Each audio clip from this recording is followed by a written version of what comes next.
What's up, everybody? Couch Mills here, coming at you with a brand new Valorant video. And in this video, we're going to be breaking down the weakest agents in the entire game, according to Riot, and talk about some characters that are really strong that you might not think are that strong and you should be playing more. So we're going to break it down based on stats, analysis, and Riot themselves, and jump right in. But the Game Leap website is the best place to get those stats up. If you want a maxed out win rate, whether you want to aim better, position better, or dominate on your agents, we got in-depth VODs, tips and tricks, and everything you need to climb. So go check it out right now in the links down below. Now we have a combination of stats based on different ranks, information from Riot themselves about win rates with characters, and we can combine the two to tell you some of the surprising low win rate and high win rate characters in the game. And some of these characters are going to break the mold of what you feel like is a good agent or a bad agent. On top of that, it's important to note that some characters are going to scale in win rate with skill, while others follow untraditional paths, and we'll talk about that more in a little bit.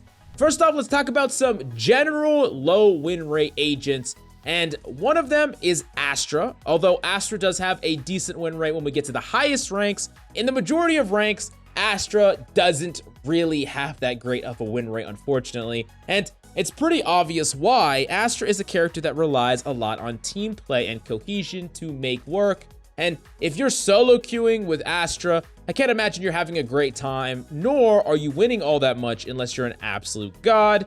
Not saying you can't solo queue with the character, but statistically the win rate is fairly low, and you would probably be better off playing a different type of dome smoker if you want to have that solo impact or rock with a duo or trio queue. The next character we need to talk about that has a low win rate surprisingly at every rank, even the highest ranks, is KO, which is very surprising because you would imagine that KO has a high win rate when you get players that master the character, but that simply isn't reflected in the stats or by Riot, who have said that KO has a low win rate even at the highest ranks of play. We're seeing some potential KO changes down the line, but for now, KO unfortunately is in a very interesting spot where KO's great in pro play, but in ranked play, just playing him as a pseudo duelist and a pseudo initiator, like a cross between the two, he's not getting that great of value. And we're not seeing the same value from KO as we're seeing in pro play. And it comes down to a couple of things. One,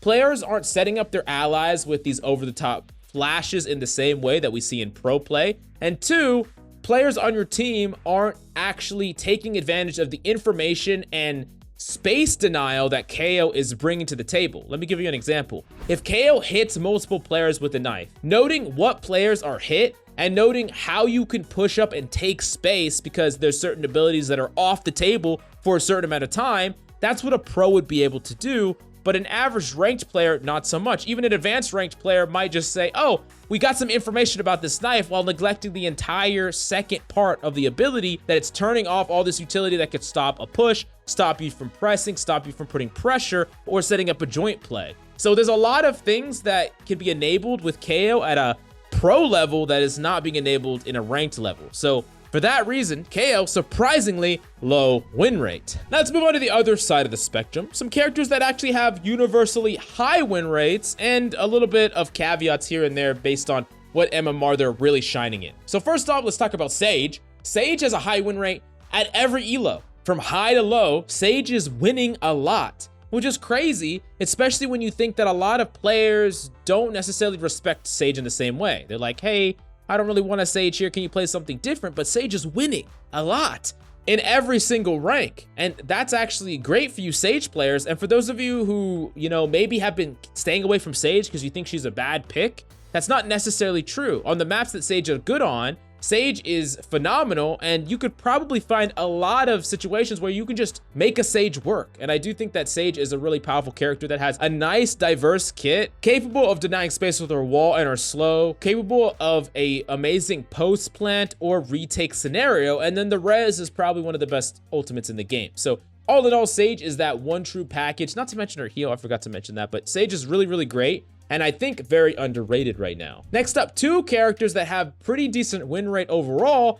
and actually phenomenal win rate in the higher tiers of MMR, surprisingly, Brimstone and Phoenix. And Phoenix is a character that I think a lot of people really underestimated, myself included. While the character isn't seeing substantial pro play for ranked, Phoenix is phenomenal, especially solo queue, where even in the high MMRs, Phoenix is seeing a lot of win rate. And I personally have been playing Phoenix a lot. I was a KO player for a while, and I like that playstyle. Phoenix shares a similar playstyle, at least a similar style to an aggressive KO player, and he's amazing for solo queue. You have that sustain with the heal. You have the ability to clear covers yourself, wall forced onto a sight take, flash through your wall, and the flashes are really hard to turn on. Even immortal players are getting completely rolled by flashes. For all intents and purposes, for ranked play, Phoenix is an all-star, and for solo queue, Phoenix is an S-tier agent. Speaking of which, Brimstone has a surprisingly high win rate, and at the higher MMRs, Brimstone is seeing even more wins, which is absolutely crazy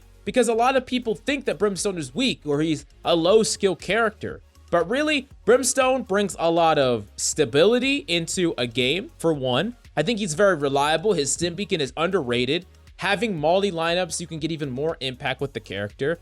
The post plant with Orbital Strike, I think, is very efficient at just winning a ton of post plant situations.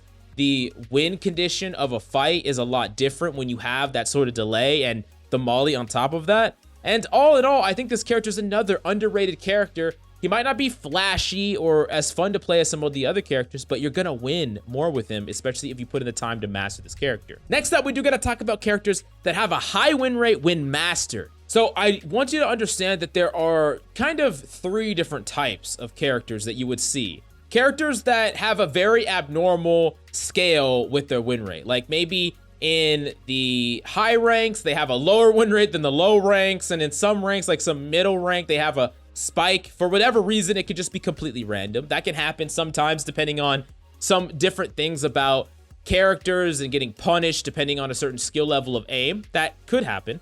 Then there's characters that scale in impact dependent on the skill, like linearly. So every single time a player gets better, they're winning more. I think a great example of this would be someone like Sova. As you get better at Sova, you're getting more value. And it's like a gradual increase, a consistent increase, and it goes up in a straight line. And then there's some characters that are exponential improvement in win rate when you get to the mastery level. And there's 2 characters in this category, Yoru and Neon. So basically, your improvement in your win rate will not be a consistent climb. Like, it will be a really gradual climb. And then when you get to this certain level, it's an exponential climb. It's like you make a breakthrough to the highest skill level, and now your win rate skyrockets. Like, imagine if from, you know, being a decent player to a good player, right? That line, like, imagine it's going from like 40% win rate to 45% win rate, hypothetically. And then making that change from a good player to a great player goes from that 45% win rate to like 55 or 60% win rate. You see the difference, like the huge exponential increase. Because these characters, you really only see the true potential of these characters once you're, you know, accessing a lot of the intricate skill requirements of these characters. Let me give you a perfect example of this. Neon is a character where there's a ton of text to her.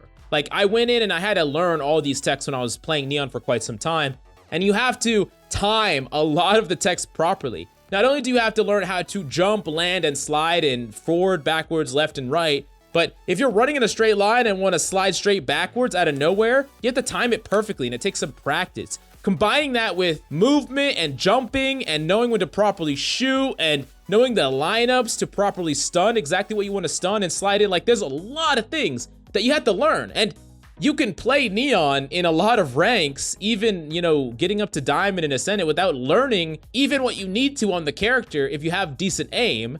But you're going to be missing out on a ton of value. But once you master the character, all of a sudden, there's so many potential plays opened up. You're like completely freed, and your impact could be exponentially higher. It's the same thing with Yoru, where like the difference between a good Yoru and a, you know, a god tier Yoru is like completely different. Like, a god tier Yoru can make plays happen that you wouldn't even imagine. And that's kind of what I'm talking about here. So these characters, you might not win a lot with them when you're learning them, but you will win a lot with them when you master them. So that might make it worthwhile for you to put time and effort into mastering these characters. That's kind of up to your personal preference. Next up, we got to talk about characters that are bad in solo queue. And there are a number of characters that are not great in solo queue, but the one that stands out the most is actually Breach. Now, it makes sense because Breach is the character that really wants to set up these peaks. If you're playing Breach on Fracture, which is his best map by far, and you want to take control of Arcade on defense, right? You can't really do it alone in the same way you could do it with a buddy.